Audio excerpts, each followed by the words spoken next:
नमस्कार। कक्षा 12 के बैंकिंग के छात्रों का स्वागत है। आज बात करते हैं अध्याय 14 औद्योगिक विकास बैंक एवं निगम। औद्योगिक वित्त का पहले अर्थ तथा आवश्यकता समझते हैं। औद्योगिक वित्त से अभिप्राय उद्योग की स्थापना, संचालन तथा विस्तार के लिए वित्तीय साधन जुटाने की व्यवस्था से है। उद्योगों के लिए वित्त जीवन रक्त तथा संजीवनी का काम करता है। अतः किसी भी देश के औद्योगिकरण में वित्त आधारशिला का कार्य करता है। वित्तीय आवश्यकताओं को पूरा करने के लिए पूंजी बाजार तथा मुद्रा बाजार के साथ साथ उद्योगों को ऋण की भी महत्वपूर्ण आवश्यकता है। ऋण भी महत्वपूर्ण है। औद्योगिक वित्त से अर्थ है जो देश में उद्योग होते हैं उनके वित्त की व्यवस्था करना। तो क्योंकि उद्योग जब होंगे तब देश का विकास होगा। देश का विकास होगा तो हर व्यक्ति का विकास होगा, और हर व्यक्ति का विकास होगा तो हर व्यक्ति का जीवन स्तर सुधरेगा। अब निश्चित तौर पर ये उद्योग अगर वास्तविक रूप में अगर उनको मदद ना दी जाए, वित्तीय व्यवस्था ना की जाए उनकी, तो निश्चित तौर पर वो विकास नहीं कर पाएंगे। जब उद्योग विकास नहीं कर पाएंगे, यानी कि उद्योग नहीं खुलेंगे, तो क्या होगा? रोजगार भी नहीं मिलेगा। जो अन्य व्यक्ति उद्योगों से रोजगार मिलता है, वस्तु का निर्माण होता है। नहीं तो हमने क्या करना होगा कि दूसरे देशों से वस्तु मंगानी पड़ेंगी। तो ऐसी स्थिति में दूसरे देशों से वस्तु महंगी पड़ेगी। ये अगर अपने देश में वही वस्तु बने तो सस्ती पड़ती है। तो यहाँ पर स्थिति यही है कि अगर जब तक हम उद्योगों का इस्तेमाल नहीं कर सकते तब तक हम देश का विकास भी संभव नहीं मान सकते। तो सरकार को अगर देश का विकास करना है, प्रति व्यक्ति को जीवन स्तर सुधारना है, तो उद्योगों की स्थापना और औद्योगिकरण यानी देश में औद्योगिकरण बढ़ाना होगा। तो उसके लिए औद्योगिक वित्त अति आवश्यक है, और उद्योगों के लिए वित्त की व्यवस्था करना सबसे महत्वपूर्ण है। क्योंकि बिना वित्त के, बिना पूंजी के ये वित्त उद्योग विकास नहीं कर सकते, नवीनीकरण नहीं कर सकते, जिससे कि वो और अधिक उत्पादन नहीं कर सकते। जब और अधिक उत्पादन नहीं कर सकते तो विकास भी नहीं कर पाएंगे। तो यहाँ बात हमें समझती हैं, औद्योगिक वित्त का अर्थ ये है कि औद्योगिक वित्त से अभिप्राय उद्योग की स्थापना, संचालन तथा विस्तार के लिए वित्तीय साधन उपलब्ध कराने से है। यानी कि हम उन्हें उनका स्थापना करने के लिए, उनका संचालन करने के लिए, और अगर विस्तार यानी कि और अधिक उद्योगों की स्थापना के लिए भी हमें उनके वित्तीय साधनों की व्यवस्था करना जरूर आवश्यक है। तभी हम देश में औद्योगिकरण संभव कर सकते हैं।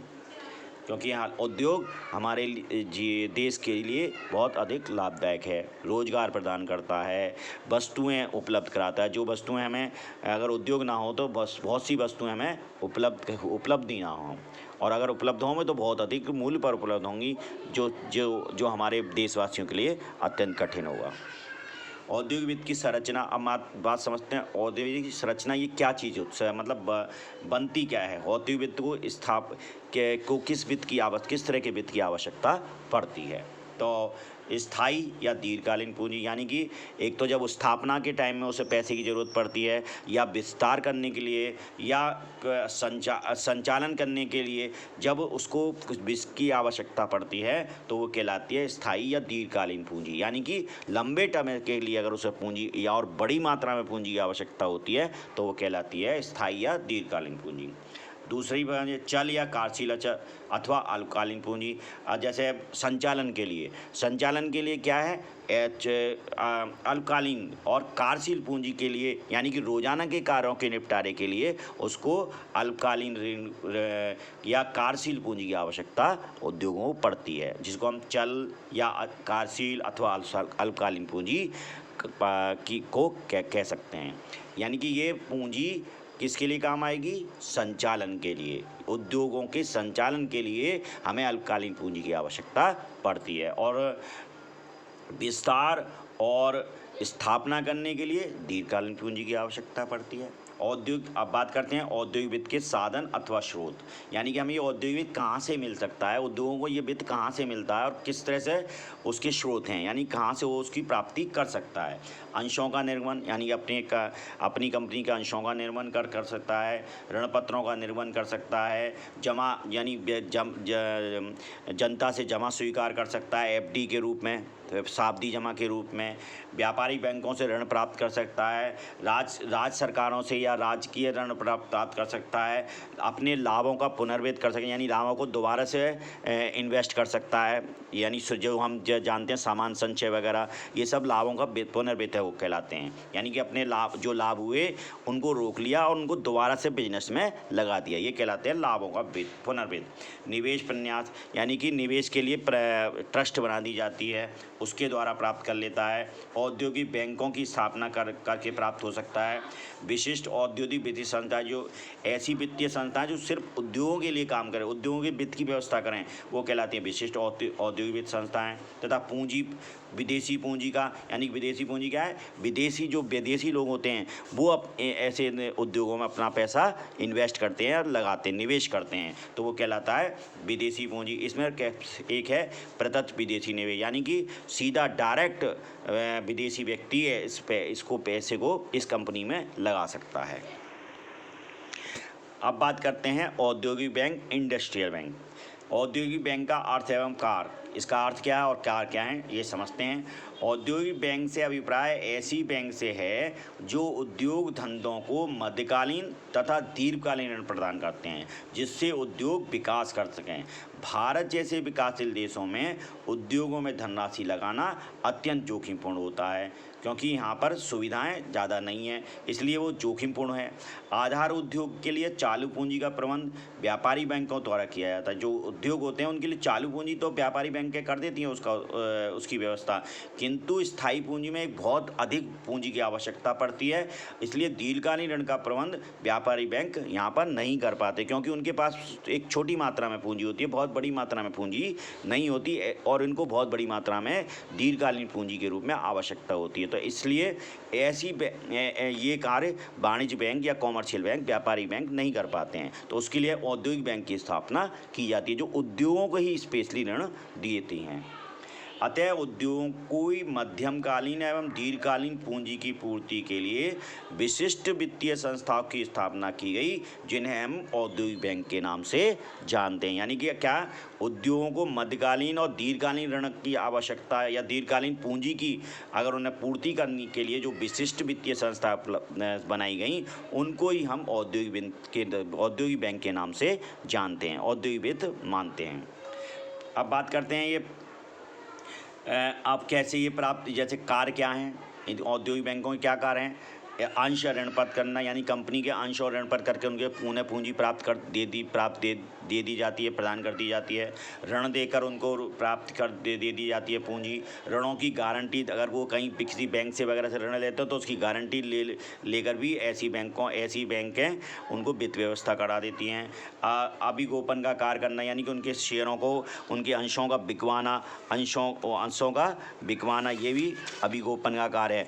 तो अंशों को बेचने का दायित्व भी औद्योगिक बैंकें करती हैं, यानी कि उनके अंश जनता को बेचना या किसी अन्य संस्था को बेचने का कार्य भी अगर औद्योगिक बैंक करती है तो ये कहलाता है अभिगोपन का कार्य। तो अभिगोपन के कार्य के द्वारा भी वो ऐसे उद्योगों को ऐसी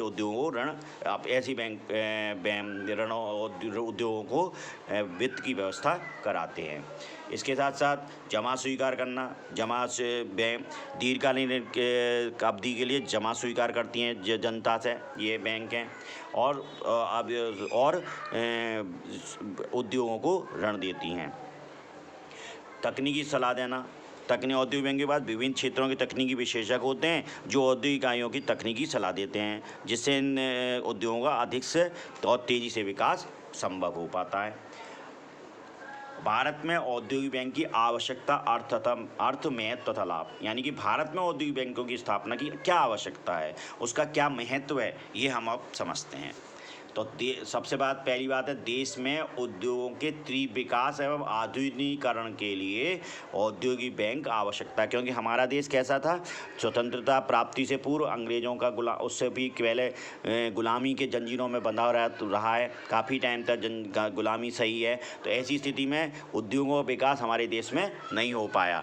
और वो जैसे कि विदेशी, जब अंग्रेज़ों का राज था तो वो अपनी ईस्ट इंडिया कंपनी का ही विकास करते थे, देश के उद्योगों का कोई विकास नहीं होता था। तो भारत में इसके लिए बहुत अधिक, क्योंकि भारत स्वतंत्रता प्राप्ति के बाद उसको उद्योगों की स्थापना करके ही देश का उद्धार हो सकता था। तो इसके विकास के लिए तीव्र विकास के लिए व आधुनिकीकरण करने के लिए भी इसकी स्थापना अति आवश्यक थी, यानी कि औद्योगिक बैंकों की स्थापना आवश्यक थी। संगठित पूंजी बाजार के विकास हेतु, संगठित पूंजी बाजार के विकास का मतलब है भारत में संगठित पूंजी बाजार का अभाव था। इस कमी को दूर करने के लिए भी देश में पर्याप्त मात्रा में औद्योगिक बैंकों की स्थापना की गई तथा उनका विकास आवश्यक किया गया। अब बात करते हैं भारत में औद्योगिक बैंकों का विकास किस तरह, यानी कि भारत में किस तरह से औद्योगिक बैंकों की स्थापना हुई, कब हुई और किस प्रकार से वो उन्होंने विकास किया।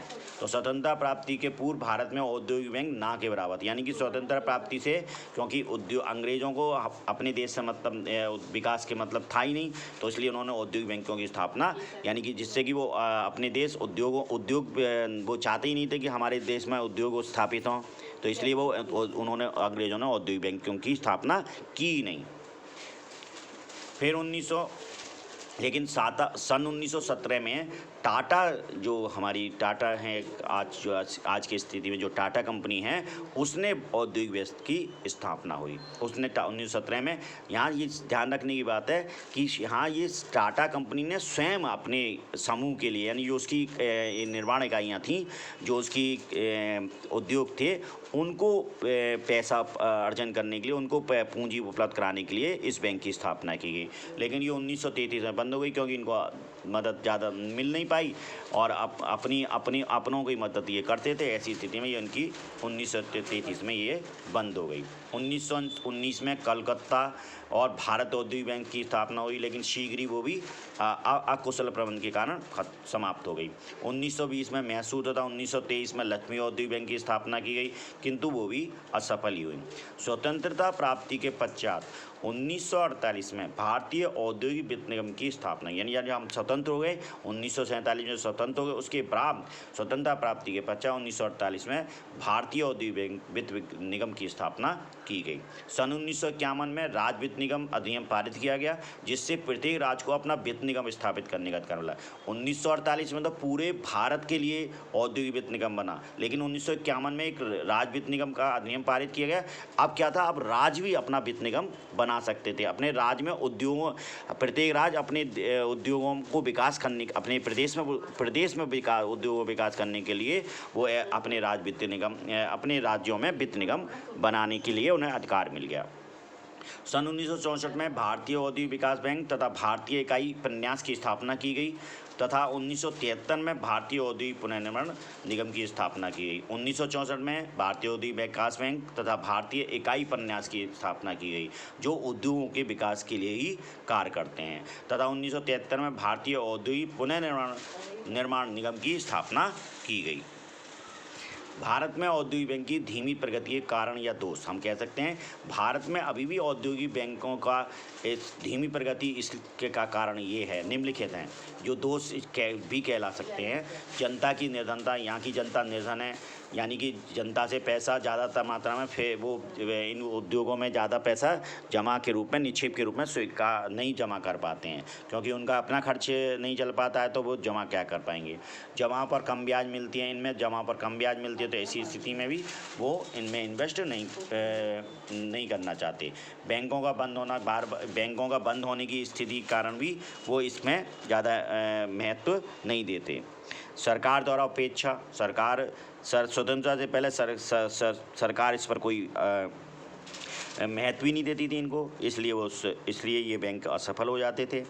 स्वतंत्रता पूर्व विदेशी सरकार को देश के उद्योग धंधों विकास से कोई रुचि नहीं थी, जिसके कारण उसको उद्योग बैंक का प्रोत्साहन नहीं दिया गया। अकुशल प्रबंधन, कुशल प्रबंधों के अभाव में ये बैंक असफल हुए, क्योंकि प्रबंधक जो थे वो अकुशल थे तथा उन्हें इन वित्त उद्योगों के बारे में ज़्यादा अधिक नॉलेज नहीं थी, और वो सीधी वो अपने सीधे, क्योंकि ज़्यादातर वो खुद बड़े बड़े समूहों ने अपने ही निर्माण इकाइयों के लिए इनकी स्थापना की थी। बैंकिंग सिद्धांतों की अवहेलना कोई ज़्यादातर बैंक हैं आरंभ में बैंकिंग सिद्धांतों का पूर्ण पालन नहीं करते थे, इस कारण उसको क्या मतलब उसमें क्या है ब्याज अधिक देना यानी खर्चे अधिक हो जाते थे, जिसकी वजह से ये बैंक बंद हो जाते थे। जनता को तरलता अधिक पसंद है। भारत की जनता को क्या है, यानी कि अपने पास तो अब वो किसी कहीं इन्वेस्ट करने को परहेज करते हैं। भारत की जनता क्या करती है, अपने पास तरलता अधिक मात्रा में रखना पसंद करती है। तो इस वजह से वो जब इन्वेस्ट नहीं करेंगे तो निश्चित तौर पर ऐसे बैंकों के पास पूंजी नहीं आएगी, और पूंजी नहीं आएगी तो वो उद्योगों के लिए पूंजी उपलब्ध नहीं करा पाएंगे। दोषपूर्ण हिसाब किताब रखते हैं वो। दोषपूर्ण हिसाब किताब मतलब है हिसाब किताब रखने का ढंग अत्यंत दोषपूर्ण था, किंतु अब इन बैंकों में रिजर्व बैंक का नियंत्रण है, कारण इस दिशा में अब सुधार हो गया है। इसके साथ प्रबंध अभिकर्ताओं का प्रभुत्व से मतलब है प्रबंध अभिकर्ताओं की दोषपूर्ण नीतियों के कारण ये बैंक अनेक वर्षों तक पनप नहीं सके। सन 1970 में प्रबंध अभिकर्ता प्रथा को समाप्त कर दिया गया, यानी कि प्रबंध जो अभिकर्ता थे उनको समाप्त कर दिया गया। अभिकर्ता प्रथा थी मतलब एजेंट व्यवस्था, तो समाप्त कर दी गई 1970 में। तो उसके बाद से इसमें सुधार आया है। सकंद विनिमय बाजारों की कमी। भारत में सकंद यानी कि स्टॉक एक्सचेंज शेयर मार्केट की बहुत कमी थी, जो अब तो इसमें काफ़ी इसके अभाव के कारण भी इस अंश नहीं बिक पाते थे, ऋण पत्र नहीं बिक पाते थे, या ऋण पत्र वो निर्गमन नहीं कर पाते थे, जिससे कि जिसमें जनता पैसा लगा सके, उनके शेयरों को खरीद सके, जिससे उन्हें वित्त की व्यवस्था हो सके, वो नहीं कर पाते थे। इस कारण भी ये बैंकें ज़्यादा तीव्र विकास नहीं कर पाए। अब बात करते हैं औद्योगिक बैंक के विकास के हेतु सुझाव। क्या सुझाव दिए जा सकते हैं? जनता एवं जमाओं को प्रोत्साहित करना, यानी जनता को प्रोत्साहित किया जाए कि वो अधिक से अधिक पैसा इनमें लगाए जमा, जिससे कि ये बैंकों को ये उद्योगों को लोन दे सकें और उद्योग तरक्की कर सकें। ऋण पत्रों का निर्माण किया। अपने कोषों में वृद्धि करने के लिए औद्योगिक बैंकों को ऋण पत्र निर्माण करने चाहिए, जिससे उन्हें लोकप्रिय बनाया जा सके और वो जनता पैसा इकट्ठा कर सके। इसके साथ ही स्थापना में सहयोग सरकार को चाहिए कि इसकी स्थापना में सरकार मदद करे या व्यापारिक बैंकें मदद करें, जिससे कि अधिक ऐसे बैंकों की संख्या बढ़ाई जा सके। रिजर्व बैंक द्वारा सहायता की जानी चाहिए। रिजर्व बैंक के द्वारा वित्तीय सहायता तो सुविधाएं प्रदान करनी चाहिए उन्हें। ऐसे बैंकिंग सिद्धांतों का, और इन्हें क्या चाहिए, इन बैंकों को बैंकिंग सिद्धांतों को कठोरता से पालन करना चाहिए, यानी कि कहाँ से उसे वित्त प्राप्त होता है और किस तरह से उसे वित्त की, यानी कि जो लोन देना है उस समय वित्तीय जो हमें लोन देने के जो नियम हैं, उन नियमों को कठोरता से पालन इन बैंकों को करना चाहिए, जिससे कि इनके लोन वापस आ सके, वसूली की जा सके। आज ये कहलाता है वित्तीय सिद्धांतों का पालन। कुशल प्रबंधकों की नियुक्ति की जाए। ऐसी बैंकों में कुशल प्रबंधक नियुक्त किए जाए। अल्पकालीन जमाओं का प्रयोग ज़्यादा किया जाए, जिससे दीर्घकालीन ऋण मिल सकते हैं। कोषों में वृद्धि और इन्हें अपनी आर्थिक सुदृढ़ करने के लिए संचित कोषों में वृद्धि करनी चाहिए।